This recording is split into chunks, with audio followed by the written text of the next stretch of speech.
Hello and welcome back to my channel. Students, आज हम active voice and passive voice के कुछ basic changes और रूल्स हम सीखेंगे। Because active voice passive voice के जब तक हमें रूल्स और उसकी चेंजेस का पता नहीं होगा तब तक हम एक्टिव वॉइस पैसिव वॉइस को नहीं कर पाएंगे।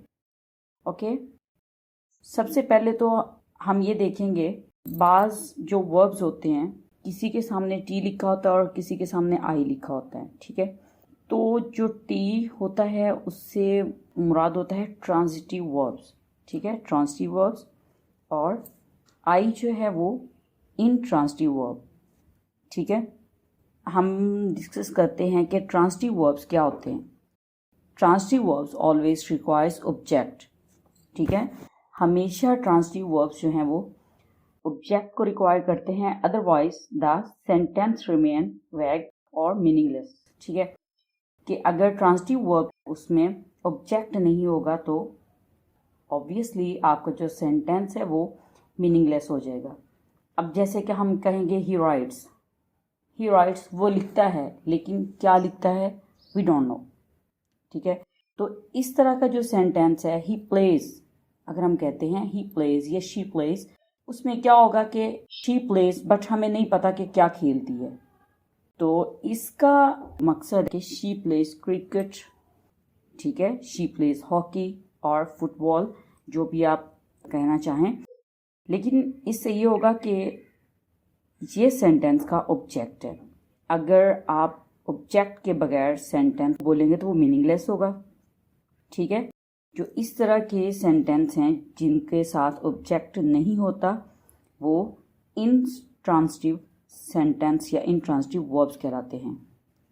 ठीक है, आप ये देखें कि इससे ये पता चला हमें कि जो ट्रांजिटिव वर्ब्स होते हैं उसके बाद मफऊल यानी ऑब्जेक्ट का आना बहुत ज़रूरी होता है।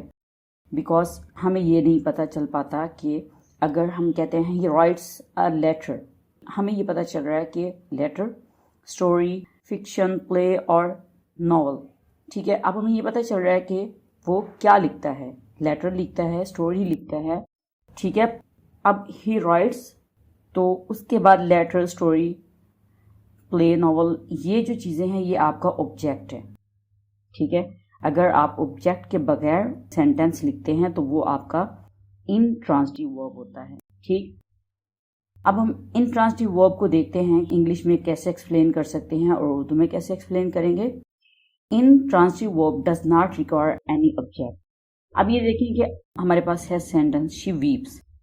ठीक है, शी वीव्स, अब इसमें किसी ऑब्जेक्ट का होना लाजमी नहीं है, बिकॉज हमें पता चल रहा है कि वो रोती है। ऑब्जेक्ट के बगैर ही ये सेंटेंस कंप्लीट हो रहा है और इसका मीनिंग भी वाज़ेह हो रहा है।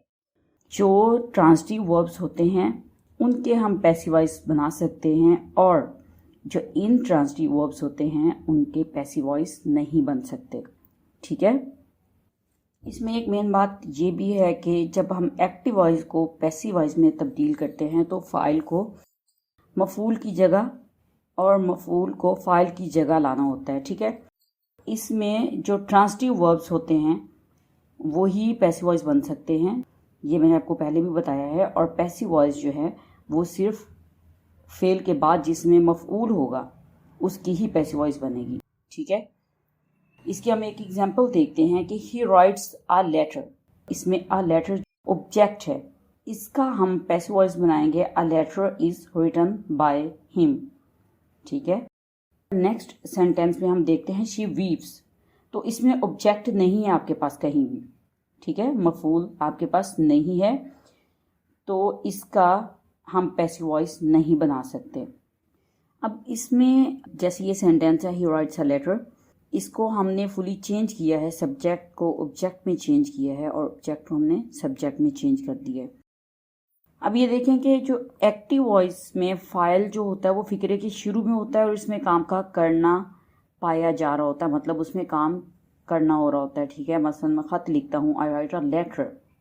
और जब पैसिव वॉइस उसमें मफूल जो है यानी ऑब्जेक्ट फिक्रे के शुरू में होता है, जब उसे हम चेंज करते हैं तो मफूल फिक्रे के शुरू में चला जाता है और इसमें काम का होना पाया जाता है। ठीक है, एक स्टेप ये है कि जिन फिक्रों में फ़ाइल मौजूद नहीं होता वो खुद ही पैसिव वॉइस होते हैं। बहुत मेन बात है ये कि जिन फिक्रों में फ़ाइल नहीं होता खुद ही पैसिव वॉइस होते हैं। For example, a letter is written, ठीक है।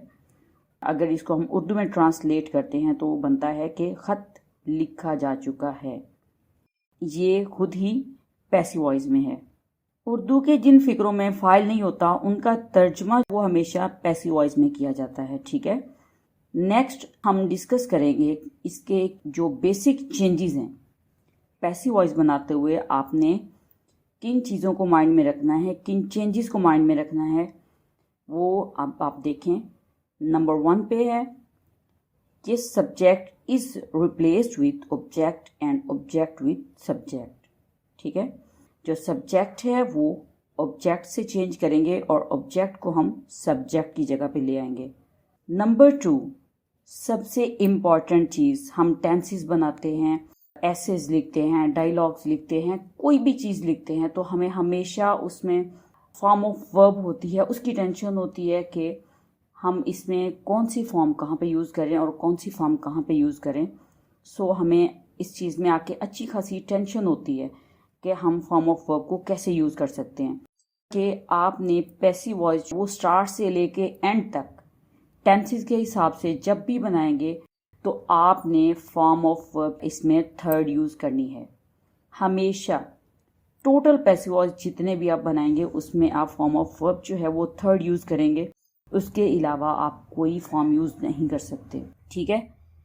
नेक्स्ट जो स्टेप है नंबर 3 कि हेल्पिंग वर्ब वो आपने according to tense before third form of verb, tense हिसाब से आपने थर्ड फॉर्म से पहले हेल्पिंग वर्ब यूज़ करना है, ठीक है।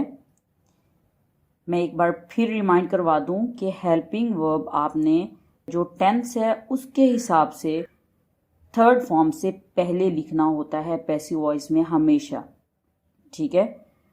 नेक्स्ट वन जो स्टेप है हमारे पास नंबर 4, जब हम सब्जेक्ट को ऑब्जेक्ट की पोजीशन में ले जाते हैं, ठीक है, तो उसका जो ऑब्जेक्ट है वो यूज़ होता है, वो भी मैं आपको बताती हूँ कि आपने इसकी हालतें नोट कर लेनी है कि इसकी जो सब्जेक्टिव केस होता है वो जाके ऑब्जेक्टिव केस में कैसे चेंज होता है, ठीक है। एक्टिव वॉइस में वो कैसे यूज़ हो रहे होते हैं और जब हम उनको पैसिव वॉइस में यूज़ करते हैं तो वो जाके ऑब्जेक्टिव केसेस कैसे बन जाते हैं, उनको कैसे हम चेंज कर सकते हैं, ठीक है।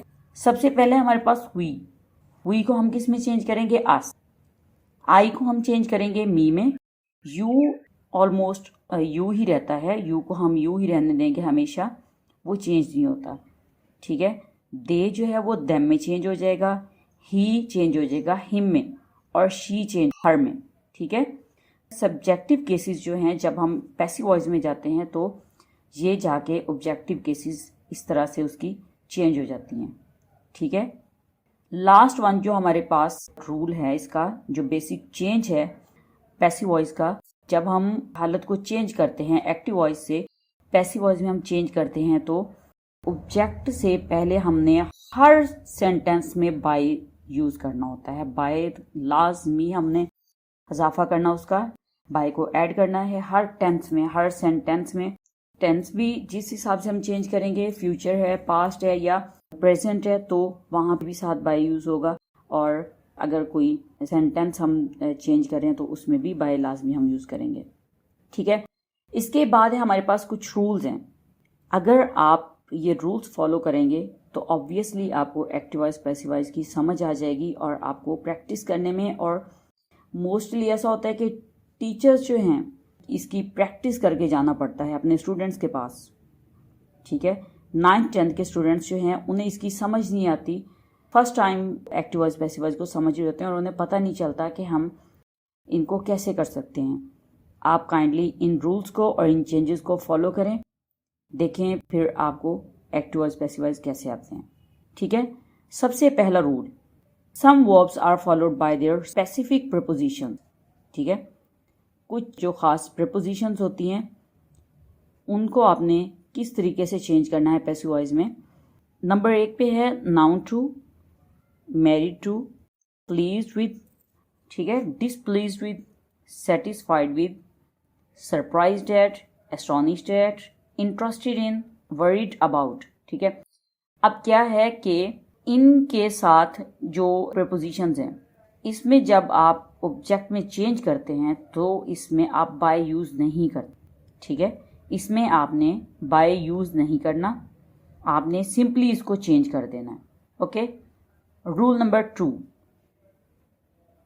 The remaining part after all the changes is written the same at the end of sentence. मतलब ये जो तब्दीलियाँ इससे पहले हमने सारी, मैंने आपको जो चेंजेस बताए हैं वो करने के बाद एक्टिव वॉइस जुमले का जो हिस्सा बच जाता है, मतलब जो एंड होता है उसका, आपने इस तरह के वेरी केयरफुली या इस तरह के जो आपके पास एडजेक्टिव हैं, ठीक है, तो इनको सेंटेंस के एंड पे वैसे ही लिख दिया जाता है। यानी for example, I do my duty very carefully, आपके पास ये एक्टिव वॉइस है।